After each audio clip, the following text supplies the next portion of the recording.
Well, Mark, it's been great having you with us. Thanks so much for being along for our first Masterclass tour event on the Hop Lab. It's been really enlightening for all of us. So we thought we'd just take some time to have a bit of a chat and discuss some of the ideas of host leadership. So I'll throw you a real softball to begin with. Make the case for host leadership. You know, why is host leadership making sense these days? I think it's time to rethink the role of leadership, Andy. Too often we're tied into this idea of the leader as the hero, the leader as the one with the most information, the one with the most wisdom, the one with the most experience, the one who makes all the decisions. And that, of course, is a huge burden, and it's also becoming increasingly impossible to operate like that in anything other than very stable and well understood environment. These days things change a lot, everyone's very connected, information flies around at a great rate of knots. And in those circumstances, I think the role of the leader changes from being the one who makes all the decisions to the one who's responsible for bringing people together. And so bringing people together in a good way that creates useful interactions, that creates more useful leadership decisions and moves, because we've got lots of people contributing, but the one leader who brings them all together, that's the key role. That's what generates really the quality of the interactions, the quality of decision making, and so on.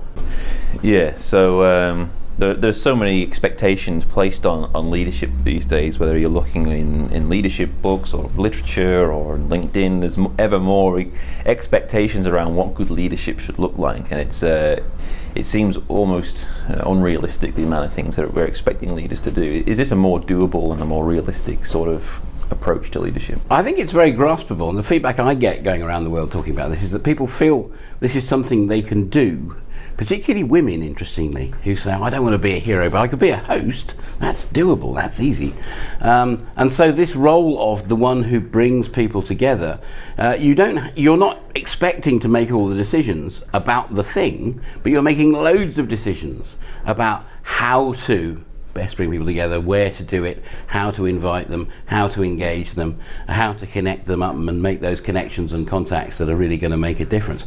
So there's a lot to do being a host, but it does, I think, feel more graspable. And sometimes people say, well, the leader has to be inspiring. And I think hosts can be inspiring too. I was just reading on the plane over here about General John Monash, who was an Australian general in the First World War, yes, who went to a great deal of trouble when conditions were dreadfully, horribly hard in the mud of the Somme and everything, to make sure his men had food and hot food taken in sort of early thermos flasks to the front, and ways to dry their boots and ways to contact home and all those things. Really went to a lot of trouble. Not about decisions about the fighting, but decisions about how you bring the men together, and his men decided after this that they would follow him absolutely anywhere. Yeah. So they were very inspired by his hosting behaviour in this very challenging situation. So I think you can definitely stand out as a host, but you're standing out perhaps for slightly different things. So in that place there, you're talking basically through serving, that in itself can be inspiring. Yes, absolutely. And of course there is the servant leadership movement out there, which I think is a fantastic thing, and it's been an important part of the way leadership is developing, the work of Robert Greenleaf. I think it's time that we kind of built on that, because I think good leaders do serve, absolutely they do serve, but they also do some other things. And I think the host metaphor rather than the servant draws our attention to some of those other things about proactively inviting, about proactively creating a good space, proactively having a purpose in bringing people together. So it's not simply serving, although service is very, very important. Yeah, excellent. So I think one of the things that I like about host leadership, and we've talked about this a bit already, is it's this constant, it's not a static thing.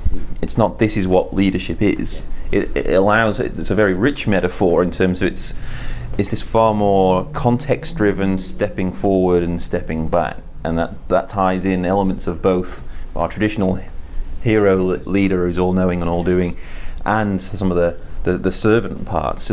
Tell us a little about this dance, if you will. Yeah, the dance of the host, stepping forward and stepping back. So when I had the idea about leading as a host 15 years ago, I set out to figure out what do good hosts do. And the answer is all sorts of different things. But of course they don't do them all at once. So I went and interviewed hosts who are great leaders and leaders who are great hosts and a whole load of other people to get a full picture of this. And it seems that this is the first time it's ever really been done, and I'm very pleased to have brought this information together in the host book. And sometimes hosts step forward and do very proactive things. You know, let's all sit down here now. Have you two met each other? Just remind ourselves what we're here for. You know, this is the purpose of this gathering, and that's not the purpose of it, and there's another place for that. So that can be very positive and step forward. But then a lot of the rest of the time, host leaders step back, and so having set up the context, then they allow people to get on with it and to do the things and get out of the way, if you like. And if you imagine the metaphor of inviting people around for dinner, yes, we expect the host to kind of show us where the dining table is and serve the food, but we don't expect the host to hog the conversation. It's very bad hosting, actually. And so this then create the space and let people get on with it. And of course, if they're getting on with it in a not quite useful way, then you can step forward again and give things a nudge. Realigning as opposed to imposing authority, I guess. Yes, and perhaps very occasionally imposing authority as a last resort. You know, that is the role of the host in the end. If people are tearing up the carpets and hurling jam at the wall, you know, we have to, you know, we want to step in and stop that. But so the host has a huge repertoire of possible behaviours, ranging from being quite authoritative occasionally to being very, very enabling and facilitative quite a lot, and a lot of choice within that spectrum. But none of that it looks like making all the decisions, or, you know, dominating the conversation, or excluding people who need to be included. And you know, none of that looks like host leadership. Yeah, excellent. So you mentioned there's a host of different kind of roles and positions that a host leader can take. Talk through what the kind of key roles of a host leader and what they involve. So as I mentioned in putting the book together with Helen Bailey, my co-author, we interviewed loads of people and tried to synthesize this vast amount of ideas and stuff into some kind of coherent model. Because if you had a list of things that hosts do, it would be about 300 or 400, and of course you can't work with that. So we created this idea of 6 roles that a host takes from time to time. Not all at the same time, usually. Yeah. 6 roles and 4 positions where a host leader stands. So the 6 roles is really interesting. The first one is the initiator role. The person who sees a priority, hears what's being called for, and then starts to focus on it and get it moving. And somebody has to kick something off. And I think that is a good role for a leader, at least to be alert to what needs to be kicked off and started, and then started. Second role is the inviter role, and very often, quite early on in these things, you want to get people engaged. And as a host, you invite them. As a hero, you would probably instruct them. Yes. But we work with this idea of invitation and reaching out a welcoming hand, an engaging hand, and inviting people in. But it was a very different relationship than simply ordering people to do it. The third role is the space creator. And when we're trying to get people together in a good way, then the space becomes very important. Does the space support what you want to have happen? Or does the space get in the way? So there's lots of choices about space. And so there are reasons, for example, that a theatre is designed as it is. Lots and lots of crowded seats facing one stage. Because the point of a theatre is the interaction is everyone's watching the few people on the stage. That's one sort of space. But if you want to have a really interactive, creative, everyone meeting each other sort of event, then a theatre is a hopeless place for it. It's completely constraining. So you want a nice big room with probably round tables and plenty of space to move around and light, and theatres never have light in them, you know, because we're looking at the stage. Whereas, you know, other times you want light because that's how we are as humans. And so there are so many choices about space, and this is a part of host leadership that doesn't come up in many other leadership things. People don't focus on space, but actually I think space is really within the control or influence of the leader, and it makes a big difference. And just on this idea of space, while we're in this particular role, it's not even just about physical space though either, is it? There's other parts of that space. That's right. A nice part of the. So it's physical space first of all, but then there comes with that what we call interactional space or psychological space, and that's about how does it feel. Does it feel safe? Does it feel safe enough? Does it feel exciting? Does it feel calming? Does it feel positive? What messages are being conveyed, and so that impact of the space on people is vital. And then the third element we talk about is head space, the space for the leader, host leader, to have occasional time to give themselves time to think and reflect. So these are all key elements of space that matter. Yeah. So that's our three of our roles, and then we've got a few others. There's three more. So the fourth role is the gatekeeper role. And this is about setting boundaries, welcoming people in over the threshold, explaining how things work around here, what are our norms, what are our expectations, what are our house rules, and helping people to come into the space in a good way and understand how things are here. And the gatekeeper can control that. They can sort of make it bigger or smaller. They can make it more focused or less focused. And in the end, of course, as a party host, if somebody's really, really being disruptive, you can throw them out. And host leaders, in the end, I think, that's one of the things we can do is to exclude people if we really, really need to. Of course, it's a last resort. But it's always there as that. It's not a surrendering of that power and authority. No, it's using that, very positively using that power for the benefit of everybody to choose to maybe exclude somebody.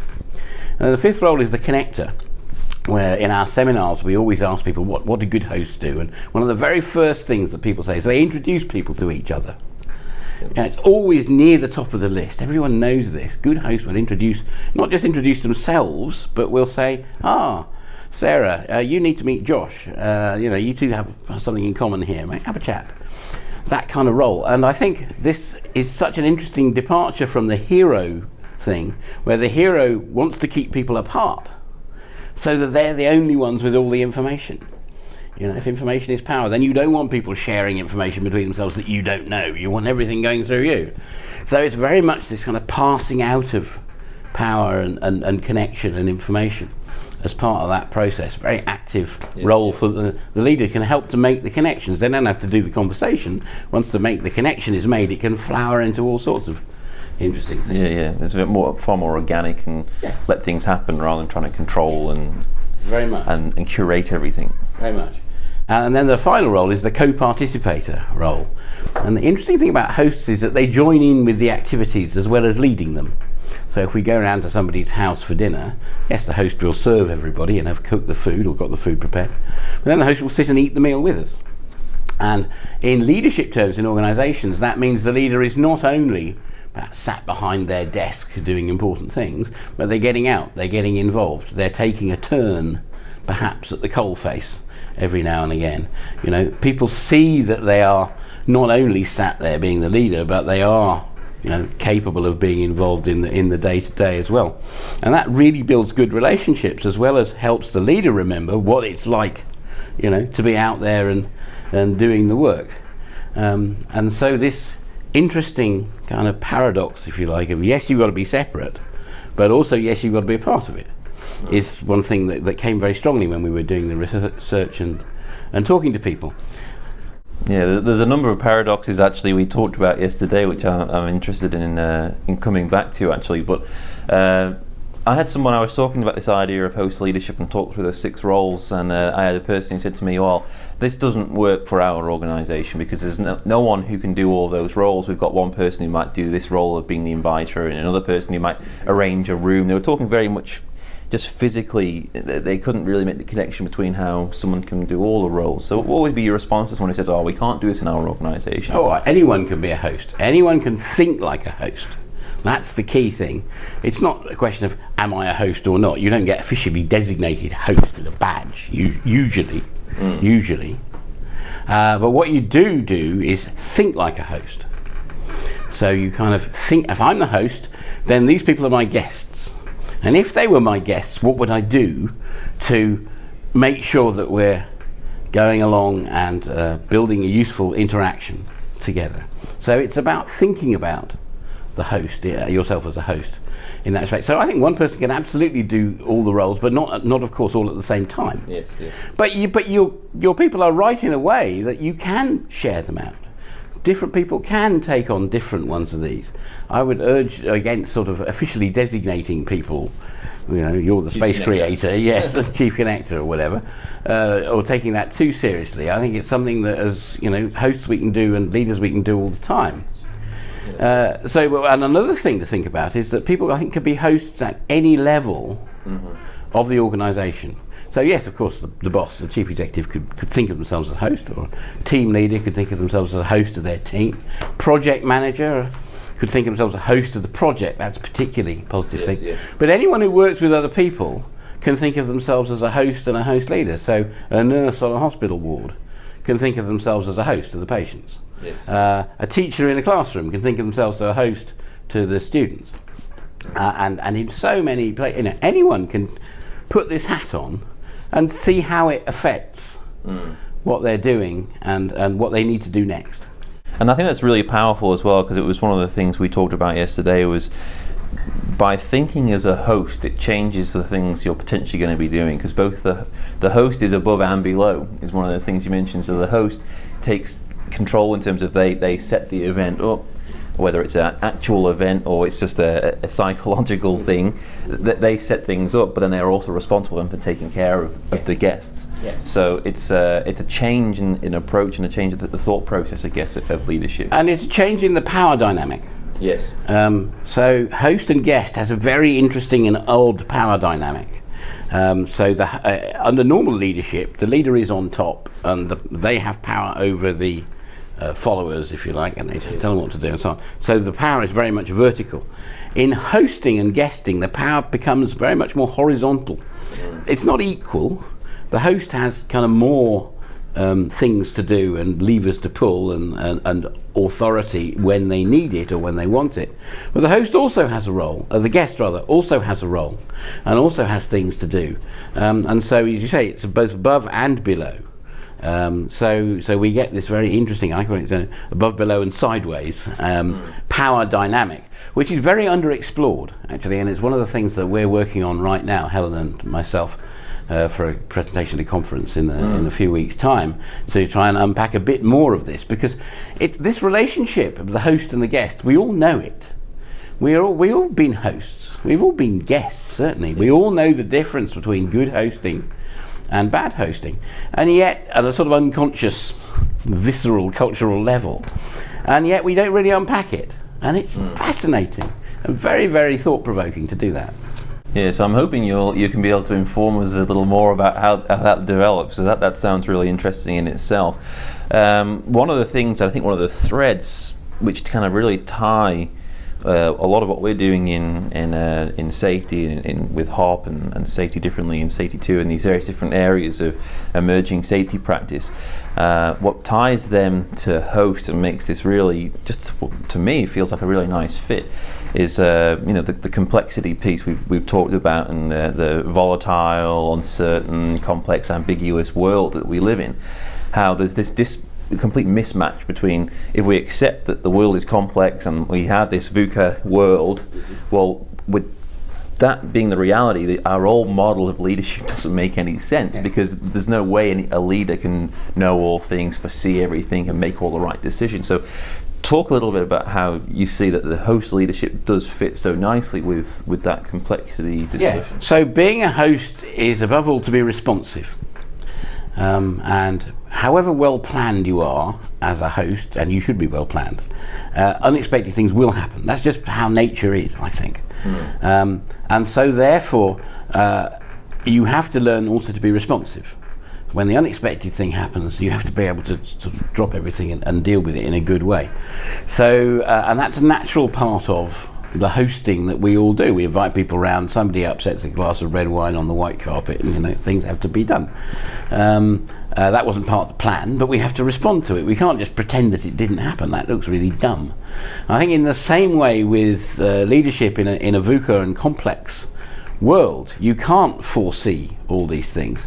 So rather like an improviser in the theatre or in jazz, and I'm a keen jazz musician myself too, so maybe I'm biased, but the idea of improvising and being flexible and responding to the moment as well as having a plan becomes very important in leadership. And again, this is not often taught in the classic leadership models. Some of them talk about adapting, and yes, of course you adapt, but there's a thing about responding in the moment that I think hosts get very good at, and I think it's a very interesting element. So there's this paradox: you need to be very well planned and very responsive, and the people who plan often try to do it so they don't have to be responsive. If I plan things well enough, everything will be fine. Yeah, but actually that's not how the world works. There's another sort of leader that says, it'll be fine, and I can handle it. And they don't do any planning. We'll wing it, exactly. We'll wing it, and that sometimes works, but it's a bit fraught. And also it doesn't build confidence in people.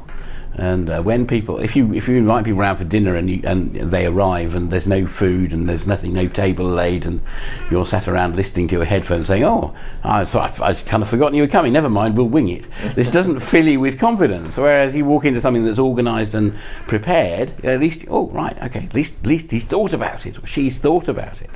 And that's, this is part of what makes good engagement, having that confidence and that sort of safety element. That means, okay, they've thought about it. Well, I'll think about it too. I'll pitch in here. It's good leadership. Yeah, it's there's so many different little threads in there we could pull on, but that's another one of the places where there's a real nice alignment between HOP and host leadership. We talk a lot about the black line, blue line in HOP, which is the black line is the plan, how we expect things to happen. That's generally portrayed as like a straight black line. This is the plan, it's the procedures, it's all the things we do our best to try and foresee and anticipate. The blue line is the squiggly line, which is the inevitable variable world where adaptability is what's required. We need to be able to adapt and respond in that VUCA world. So it's kind of a very similar discussion around what the leader is doing in this adaptive space, but also how the organisation behaves in that adaptive space. There's something about having a foot in each camp, because if you try and get too planned, it all gets rigid and breaks in the end.